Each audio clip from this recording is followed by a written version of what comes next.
দেখো আমাদের মাছের আড়ত, ঠিক আছে, মাছের আড়ত ভেঙে যাচ্ছে। আর এই যে সব সাইডে সব কলোনি সব ছিল, ঠিক আছে, কলোনি এই যে দোকান টোকান সব ভেঙে দিয়েছে। কি বলবো, কষ্টে পুরো মুখটা ফেটে যাচ্ছে, ঠিক আছে।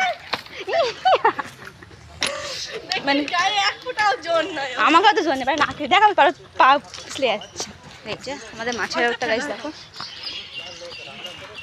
সকালে আরো জমা জমা দিয়ে দেবো, কিচ্ছু নেই, কিচ্ছু এই বাড়ি ঘর কিচ্ছু নেই, পুরো ফাঁকা, পুরো ফাঁকা।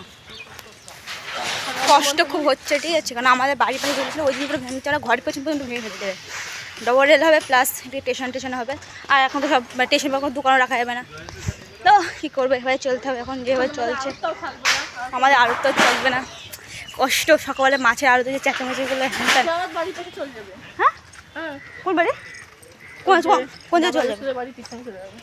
ও আচ্ছা আচ্ছা, তো যাই হোক, এত কষ্ট রাখতে পারছি, ঠিক আছে। যদি তোমাদের কষ্ট করে শেয়ার করতে যাও আমাকে বলে দিও, আমার কষ্ট শেয়ার করে দেবো। মানে আমার কষ্টটা শেয়ার করবে, মানে সেটা মনে রাখতে হয়, তার জন্য। ভাই সব বাড়ি খারাপ, আমি ছিল আজ মাছের দিন করে নিয়ে যাবে। তো চলো দেখা হচ্ছে পরে।